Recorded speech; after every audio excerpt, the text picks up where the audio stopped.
शैलोम everyone. आज lent की शुरुआत हो चुकी है और बहुत सारे लोगों ने उपवास रखा होगा। और उपवास में आप सोचते होंगे कि सिर्फ भोजन का उपवास होता है, पर तो बाइबल बताती है उपवास के विषय में बहुत सारी बातों को। लेंट हम क्यों मनाते हैं? 40 दिन का ये एक विशेष हम मसीहियों के लिए समय होता है जब हम उपवास करते हैं, जब हम प्रार्थना करते हैं और परमेश्वर के करीब जाने का एक बहुत सुंदर अवसर हमें मिला हुआ है। तो आज का जो दिन है वो ऐश वेडनेसडे है। ऐश वेडनेसडे हम सब क्यों मनाते हैं, ये सोचने वाली बात है। आइए जानते हैं। बाइबल में उपवास की बहुत गहरी बातों को बताया गया है। परमेश्वर के पुत्र ने यीशु मसीह ने क्या किया था? आपको पता है कि किस प्रकार से यीशु मसीह की 40 दिन की परीक्षाएं हुई थी और उन्होंने क्या चीज़ों का त्याग किया था और शैतान ने उनकी परीक्षा ली थी। तो जब हम उपवास करते हैं तो इसमें परीक्षाएं भी आएंगी। ये मसीहियों को याद रखना है कि जब हम उपवास में रहेंगे तो परीक्षाएं आएंगी। और ये सिर्फ भोजन वस्तुओं का त्याग नहीं, परंतु आइए इस 40 दिनों में हम उपवास करें और परमेश्वर से प्रार्थना में मांगे और परमेश्वर की करीबी में आए और यीशु मसीह के साथ अपने संबंध को और भी मजबूत करें। हम सब किसी ना किसी चीज़ से प्यार करते हैं, है ना?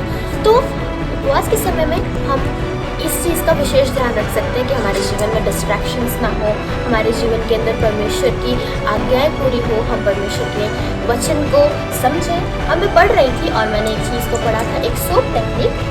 SOAP, S से होता है स्क्रिप्चर्स, O से होता है ऑब्जर्वेशन, A से होता है एक्शन और P से होता है प्रैक्टिस। कि हमको परमेश्वर की जब हम वचन को पढ़ना चालू किया था उसके बाद हम उसे किस तरीके से प्रैक्टिस कर सके, अपने जीवन के अंदर उन वचनों को कार्यमान किया जा सके। याद रखें उपवास दिनों के समय में कि परमेश्वर के वचन में लिखा है कि यीशु मसीह ने कहा कि अगर तुम सचमुच में मेरे पीछे होना चाहते हो तो अपने आप का इनकार करो। तो असली उपवास का मतलब होगा कि आप अपने आप का इनकार करें, मैं का और अपने अहंकार का इनकार कर दें और परमेश्वर के समीप में आए, यीशु मसीह के साथ अपने मजबूत रिश्ते को और भी गहरी रीति से बढ़ाएं, ताकि आप और यीशु मसीह के बीच में शैतान किसी भी रीति से कोई भी परीक्षाएं ना ला सके और अगर परीक्षा होती है तो उसमें आप विजय प्राप्त करें। आइए जानते हैं कि भस्म बुधवार क्या होता है। भस्म बुधवार ऐश वेडनेसडे यानी कि जो आज 18 फरवरी 2026 है, आज के दिन से 40 दिनों के बाद हम ईस्टर को मनाएंगे, ईस्टर पर्व को।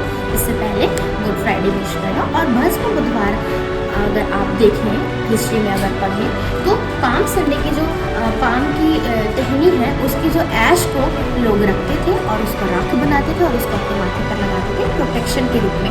उत्पत्ति 3:19 में लिखा है कि तो मिट्टी से बनाया तो मिट्टी में मिल जाएगा। तो इन 40 दिनों में ये याद रखा जाता है कि हम मिट्टी से ही आए, हम मिट्टी में मिल जाएंगे और इस बीच हमारा कुछ भी नहीं है। जो कुछ भी हमारा है वो परमेश्वर का दिया हुआ है और इन दिनों में हम अपने परमेश्वर के साथ अपने रिश्ते को मजबूत करते हैं उपवास के द्वारा, प्रार्थना के द्वारा। इन दिनों में जैसे यीशु मसीह की परीक्षा 40 दिनों के दौरान हुई थी, वैसे ही शैतान हमारी भी परीक्षा लेने की कोशिश करता है। पर अगर हम दृढ़ रहें, हम मजबूत रहें और हम परमेश्वर के साथ बने रहें तो हम बिल्कुल परमेश्वर के साथ आगे की ओर बढ़ते जाएंगे। जैसे आप इन पत्तियों को देख रहे हैं, ये बिल्कुल हरे रंग की है। इसी प्रकार से हमारा मसीह जीवन भी होना चाहिए, बिल्कुल हरा भरा, फलों से भरा हुआ। और इन 40 दिनों में हमारे पास एक बहुत सारा अच्छा अवसर है। हर प्रतिदिन हम परमेश्वर के वचन को मनन करेंगे और परमेश्वर की नजदीकता में बढ़ते जाएंगे। ये 40 दिन आपके और मेरे लिए अवसर है कि हम परमेश्वर के पास किस रीति से अपने रिश्ते को मजबूती से आगे लेकर चलते हैं या हम बैकस्लाइड होते हैं। अगर किसी कारणवश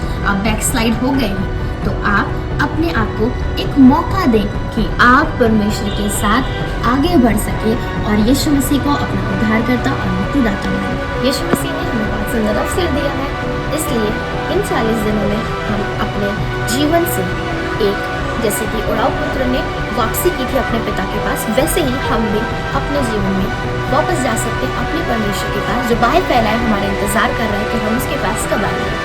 तो इस उपवास में याद रखें कि आपको सिर्फ भोजन वस्तुओं का त्याग नहीं करना है, आपको त्याग करना है कड़वाहट का, आपको त्याग करना है नफरत का, आपको त्याग करना है ईर्ष्या का, आपको त्याग करना है जलन का। इस तरीके से आप उपवास कर सकते हैं ताकि आपका जो रिश्ता है वो परमेश्वर के साथ अच्छी रीति से बन सके और आप परमेश्वर के और नज़दीकता में आ सके। और इन 40 दिनों में परमेश्वर आपको बहुत आयत की आशीष दे।